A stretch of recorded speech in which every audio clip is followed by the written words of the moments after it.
How's it going, Knicks fans? Welcome back to another Fireside Knicks. I'm your host, Dylan Backer, and I'm joined by my brother and co host, Justin Backer. And tonight we got a lot to talk about. The New York Knicks capped off a 21-point comeback and defeated the Miami Heat by a score of 100-98 to keep their in season tournament hopes alive. Now, to be honest, I was not too focused on the in season tournament implications. I was more focused on the fact that this game for a while looked like it was going to be a horrific loss, a brutal one, and they ended up coming back, and they were resilient and turned in a phenomenal victory. We have a lot to talk about, though, like I said, about this one. So without further ado, I'm going to pass it off to my brother Justin, and he's going to give us the game recap and his initial takeaways from what was really an emotional roller coaster of a game. So go for it. Yeah, there's a lot to take in with this one. First off, phenomenal comeback. I was not expecting that at all. I thought the game was done. I thought there was no chance the Knicks were winning this game. I thought it was going to be an embarrassing loss and all that. And I thought we were going to have to come on here and talk all, disappointed and whatnot. And it was not going to be very fun. Instead, we are celebrating really probably one of the best win of the season so far for the Knicks. They didn't give up in this one. This was a close game in the first half. The first half, you felt like the Knicks didn't play all that great. They weren't really taking care of the ball. There was a lot of silly turnovers, especially from Julius Randle, who did have a lot of turnovers in this game. I'll get to him in a minute. But, this was a close game throughout the first half. The Knicks actually took the lead right before the half, right at the buzzer, actually, to take a 1-point lead. Quentin Grimes hit a three to go up 51-50. So that was the lead going into halftime. You felt like, could have been worse, could have been better. You live with the result. The third quarter rolled around, though, and I don't know what the hell happened. I mean, the Heat went on a 19-0 run, I believe, to open the quarter, which was just insane. I don't know. I honestly, I don't know what I was watching when that was happening. I felt like I was watching the Knicks just kind of crumble right before my very own eyes. I was questioning what the hell was going on. I mean, 19-0 run to start the quarter. It's just insane. The Heat outscored the Knicks 37-20 in the third quarter. Wow, considering how close the first half was, wow, I don't even know, just the fact that I even just said that, I don't know how we're talking about a win. I don't know how we're talking about a Knicks win right now after I just said that. But, I don't know what changed between the third and fourth quarter, but we went from the Knicks being outscored 37-20 in the third quarter to the Knicks outscoring the Heat 29-11 in the fourth quarter to win 100-98. I don't know what changed. I don't know how that happened. Yeah, there's a lot to take in with this one. That is a very emotional game, a very inspiring win, really. The fact that the team just never quits. That's been a theme with Tom Thibodeau's teams now for a while with the Knicks. Ever since he came over to the Knicks, the teams just never quit. They always fight till the end. They always have a chance, you feel like. Even at times when the Knicks went down 20 points, I mean, they were down 19 points with 10 minutes left in the fourth quarter. The game should have been over. If you're a Heat fan, you're probably really, really upset about this loss. I mean, I don't know. Granted, the Heat are rolling, so maybe you kind of just, if you're a Heat fan, you're kind of just like, it is what it is. That sucks. We need to bounce back. But I would be upset if I was a Heat fan. They were up 19 with 10 minutes left. The game should have been over. There's no excuse. I don't know how. I really don't know how we're talking about a Knicks win. Like I said before, I mean, wow. Jalen Brunson, clutch bucket after clutch bucket down the stretch in the fourth quarter. Same thing with RJ Barrett. Same thing with Emmanuel Quickly. Emmanuel Quickly is quickly, he's quickly becoming a certified Heat killer, though. I don't know if you remember this, but in 2022, when the Knicks did not make the playoffs, the season was kind of a drag. It was lost. It was towards the end of the season. This was probably March or April of that season. The Knicks played the Heat, and they went down 20 points in the fourth quarter. And who led the charge? Who led the comeback to win that game? Emmanuel Quickly. So, I don't know how many people really remember that, but I remember that. And, I got shades of that game with this one. I mean, Emmanuel Quickly came in and just totally changed everything. I honestly give him the game ball for this one. He's the reason the Knicks won this game. Straight up. Emmanuel Quickly is the reason. Without him, the Knicks do not win this game at all. I'm surprised Tibbs let him rock for as long as he did. I'm glad Tibbs let him rock for as long as he did. I was, hoping and praying that he wouldn't take him out, and he would catch the vibe that, the team was coming back with him rallying with Quickly. So, I'm glad to see that.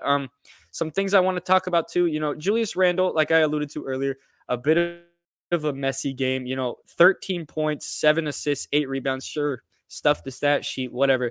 But he had a lot of turnovers in this one. He had 6 turnovers in this game, and all of them came in the first half. You could really thank God we're talking about a win, because if we weren't talking about a win, I would probably be a lot harder on Randall right now, because, you could argue that through the first 3 quarters, he was arguably single handedly the reason the Knicks were down by as much as they were. Just the lack of effort on defense. He wasn't boxing anyone out, wasn't defending anyone. His offense was obviously kind of a no show in this one, as I alluded to with the 6 turnovers. It was just a weird game for Randall, one of those games for him. I'm glad that the Knicks came back and won this game, though, because if they didn't, I would be a lot harder on how he played. But, I'm going to move on from him. Jalen Brunson, like I said earlier, 10 for 16 from the field, 24 points. I felt like a lot of those came in the final few minutes, man. I don't know what changed. He said in the post-game interview that some fan was really giving it to him courtside. Some fan looked him in the face and told him this is embarrassing when the Knicks were down by, a whole lot of points. I guess that inspired him to turn it up and come back and lead the charge. I mean, hey, if that's what it takes, that's what it takes. That's great. I love to hear it. RJ Barrett, pretty good game for him. 7 for 14 from the field. He had 18 points in this one. Again, I felt like a lot of those came in the final few minutes. He had a few clutch buckets down the stretch. He had a clutch 3 in the corner. What else? He had that and one to tie the game and give the Knicks the lead. Just all around good game from him, man. Yeah, I really don't have much else to add a box score wise. I do got to give the Heat credit, though. They were playing pretty shorthanded. Obviously, Tyler Hero's out for a while. Duncan Robinson did not play in this one. Drew Smith, their backup point guard, just tore his ACL. So, I mean, this is a team that was playing pretty shorthanded. I mean, their bench hardly even played at all. Cole Swider for them played 6 minutes. Caleb Martin only 18 minutes. Kevin Love only 18 minutes. They rode their starters pretty hard in this game. And, I got to give them credit. They gave out a 20-point lead to the Knicks. I mean, they were pretty much dominating the Knicks through 3 quarters. It felt not through 3 quarters. It felt like, but in the third quarter, they were completely dominating the Knicks. You felt like, here we go again. This kind of gave you flashbacks to the playoff series against them. Where you thought, oh, this team's just going to pull away. They're the better team somehow, even though on paper the Knicks are probably better than the Heat on paper. But I'm glad that we're talking about a win. That was one crazy, crazy game. I don't really have much else to add. I want to hear your thoughts on this one, though. Yeah, I got a lot to say about this one too. First off, just like you said, I cannot believe we are talking about a win. They were down by as much as 21 points in the third quarter and 19 points in the fourth quarter, like you said, just with 10 minutes to go too. Usually for some teams, that's the time where you put in the bench and you kind of just ride them out, and then 5 minutes later you just emptied out the bench and it should be ball game, right? No, the Knicks, were resilient and they came all the way back. And like you said, Emmanuel quickly deserves pretty much a bulk of that credit. Obviously Jalen Brunson came through in the final minute, but Emmanuel quickly, man, 20 points tonight, and he was a plus 22, and it was a 2-point victory. A plus 22. That is insane. Every single person off the bench also was a positive plus minus. Isaiah Hartenstein was a plus 18. Josh Hart was a plus 5, quickly a plus 22. DiVincenzo a plus 7. I mean, really, really solid effort from these guys tonight. Josh Hart had 10 points, 8 rebounds, 4 assists. I thought he was pretty impactful for what it was worth. I mean, those Randall turnovers, man, those Randall turnovers really, really frustrated me. They really did. I was really getting annoyed watching him play in the first half, especially. And something that was worth noting, he didn't come back into the game in the fourth quarter until there was about 3 minutes left. And he didn't attempt a shot. And then, he got those big rebounds, though, down the stretch. I think getting those rebounds was tremendous. Tremendous. I mean, really, really was pleased with that, with that in the end. Was not pleased with the first 3 quarters of Randall, but was pleased with the final, stretch that he had. And something else I want to add too, Isaiah Hartenstein deserves a lot of credit. He played 27 minutes tonight. I'm pretty sure that's the most he's played in a game this season. I could be wrong on that. I'm not checking it actively. I'm kind of just basing it off of memory here. But he was very impactful. Mitchell Robinson got into foul trouble early, so Hartenstein had to come in and play a lot of minutes. And I thought Hartenstein did very well. I really did. I thought he held his own. And one other thing I want to add, I thought RJ Barrett played very good defense down the final stretch of the game. Jimmy Butler, they held Jimmy Butler scoreless in the fourth quarter, by the way. And Bam Adebayo, I think I only had 1 made field goal in the fourth quarter. So RJ Barrett deserves a lot of credit for that. He played 34 minutes in this, and I thought he played very, very good defense on the stretch. Very, very good defense on the final possession of the game. I think me and a lot of other Knicks fans probably thought that Butler sidestep 3 was going to go in. I truly did. I thought that was going to go in. Was really pleased with how RJ defended that shot, though. He didn't foul him. He didn't, fight for a pump fake. He didn't give him the baseline. He cut it off. I thought he played very, very well. I thought he did great on that final possession. Was really pleased with that. Those are some nitty gritty things, but I really want to talk about Jalen Brunson for a second, man. How much more grateful can we be for this man? I mean, we posted a video just 2 days ago about how good Brunson has been in November and how awesome he's been and how he's finally, getting in a groove that we were waiting for because, he had that bit of a slow start. He's in a rhythm right now, man. I know tonight he didn't like necessarily light up the stat sheet. He didn't put up, 45 points or anything crazy like that. 24 points is a very solid effort. Don't get me wrong at all. It's a very solid effort, but he didn't come out here and drop 50. But his impact on the stretch, man. I mean, the Knicks were dead in the water. They really were. They were down by 19 at one point in this game, and they were down by 9 with like 5 minutes to go as well. And Brunson came through, drew some contact, got those big and ones. He was fighting through contact. He even hurt his shoulder on one of those and ones. He fought through it anyway, though, and gave the Knicks some huge shots down the stretch. Huge, huge, tremendous, huge. I mean, I can only say so much about how good Jalen Brunson is and how thankful we are to have him on our team. But man, that guy is good. Man, that guy is good. He's awesome.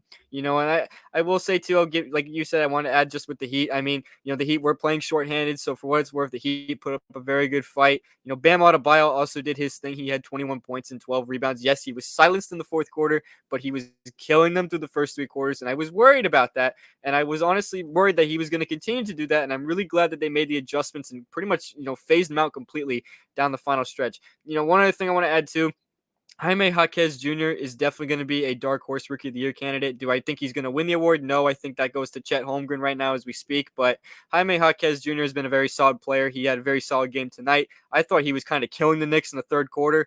Tonight he played 35 minutes, had 15 points, 5 rebounds, 4 assists. He only went 6 to 17, but a lot of those made field goals came in the third quarter. And I really think that he'll, as he continues to play more, he'll blossom into a good player. I got to give, Heat players credit in this one.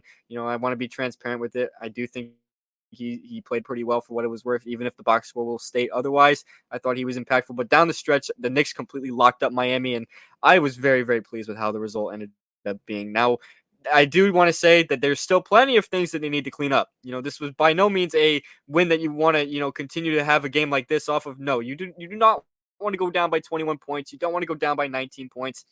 You don't want to have to be, playing from behind the entire game. You don't want to do that. They got to clean up the turnovers because the amount of turnovers that they had in this game was unacceptable. They had 18 turnovers in this game. 18. And 6 of those came from Julius Randle. That's not acceptable. I'm sorry. That's just not acceptable. I understand turnovers are going to happen. And when you play good defensive teams like the Miami Heat, turnovers are going to happen. But you can't let that happen. And the Knicks need to do better also playing against the zone. Miami has been known to run that pretty lethal zone that kind of haunts opposing teams. But it's even not just against Miami. I feel like the Knicks have always struggled to score against the zone. I don't know. It's probably because of all that isolation ball that they like to play and, the lack of off-ball movement, which we saw a lot of today, which I was not very happy about. There was not many, the first quarter, they were moving the ball pretty well. And I don't know what changed after that, but they kind of strayed away from that. They stopped doing that. And they kind of were just playing a lot of one-on-one, two-man game, which wasn't really working. I don't really know why they kept doing that, but at the end of the day, I'm not going to dwell on it too hard because they didn't end up winning the game, but those are just some things I want to see them cleaned up. I also think transition defense needs a lot of work. I really thought that their transition defense overall was pretty pathetic tonight. I'm not going to lie to you, especially in that third quarter where they were kind of just letting the Heat get out in transition pretty easily, pretty easy, breakaway layups, easy breakaway dunks. Couldn't really get their defense set. Miami was scoring pretty quickly. It was pretty rapid that they went up by 20 points just out of nowhere. Kind of just felt like boom, all of a sudden it's not a 1 point game anymore. All of a sudden it's 20 points. Like, it hit you like a flash. It was pretty insane. But those are some nitpicky things, though. I do think with time and as the season progresses, they will improve in those departments. They'll hopefully get better as a transition defense team. They've always kind of struggled with transition defense, especially over the past couple of years, but hopefully they can improve with that as the season goes on. With this unit, I have faith that they will, in fact, make those adjustments when necessary. This team doesn't quit, and they are willing to make adjustments and only want to get better. They're still a young team, so, hopefully they make those changes. But that's really all I got to say about this one. You kind of gave us a lot of the takeaways, and, I had some things to add, but overall, I mean, I'm just shocked that they won this game. I think that's the biggest takeaway. I'm pretty sure a lot of Knicks fans could resonate with us that we're shocked that this is even a W. I think a lot of us might possibly even gave up on this game when they were down by 19 in the fourth. Stephen A. Smith even left his seat, which I don't know why he would have left his seat. He should have stuck around because I don't want to see him go on first take, start talking all good, even though he left the game. But, you know, do you, Stephen A. I'm not going to, make this about Stephen A. Smith, but that's really all I got to say, though, about this game overall. I'm going to pass it back off to you if you got anything else you want to add. And they got another tough matchup coming up, so preview us that one, too. Yeah, just some things I want to touch on. Jaime Jaquez Jr. on the Heat. I didn't think much of him. Me and you know a lot of Heat fans. A lot of our friends are Heat fans, and they were always talking so great about Jaime Jaquez and who he was. I thought, he's decent, but he's not. Man, he was giving the Knicks the business in the third quarter. I don't know. I don't know where that came from, but I'm glad the Knicks, were able to kind of decompress that and get that, to not become a big problem, because that was very concerning in the third quarter. That third quarter was brutal. I mean, this is second game in a row now that the Knicks have had a brutal third quarter. They had a very bad third quarter against Minnesota on Monday, and it's the reason that they lost that game. And you could argue that this game, I said it on Twitter. I said this is the second time, or X, I said this is the second game in a row that the Knicks are going to lose the game because of the third quarter. Was that a little premature? Yeah, because the Knicks ended up winning the game, and I said that they were going to lose. But thank God that it was premature, and I'm not sitting here talking about a loss, about another bad third quarter. But back to my point, that the third quarter struggles really have been a trend the entire Tom Thibodeau, era, if you want to call it an era. I'm going to call it an era. So the entire Tom Thibodeau era, the third quarter has been a massive problem. We've seen the team, come out completely flat after halftime, and they just look a step slow. Things don't look right. Today it was, to the extreme, a 19-0 run to open the third quarter. That's extreme. That's very, but moving forward, if the Knicks are going to, not have to climb out of 20-point holes every single game, it starts with that third quarter. I mean, the Knicks were up by 1 point at halftime. All of a sudden, in the blink of an eye, they were down by 21 points. And you went, what just happened? I mean, this was just a 1 point game. If you walked away for 5 minutes, you would have came back and saw the Knicks were down by 20. So, if the Knicks are going to be successful, they got to chill out with that. They got to figure out, it's a halftime adjust Sunday. I don't know what needs to change with that, but it's a common theme now that the third quarter is like the third quarter of doom. I don't really know what else to say about the game. The Suns are obviously a very good team. I don't know if Bradley Beal, Devin Booker, and Kevin Durant have all played together yet. I don't think they have, and I don't know if Sunday will be the debut of that big three. But if it is, that's another great. Regardless if it is or not, it's another test for the Knicks. They just passed this test tonight. I said on Monday they failed the test in Minnesota. They barely passed this test. I'll give them like a C plus. They barely passed, but hey, I'm in college and we say C's get degrees. So, I guess we'll go with that mantra for this one, because they barely passed. I'm not going to give them an A plus for this. I mean, they went down by 20 points. I definitely cannot. They won this game by the skin of their teeth. But hopefully on Sunday, they come out and they play a competitive game against a really good Phoenix Suns team. Hopefully they don't go down by 20 points again. Hopefully we're not talking about a bad loss that occurred in the second half, a bad third quarter leading to a bad loss, something like that.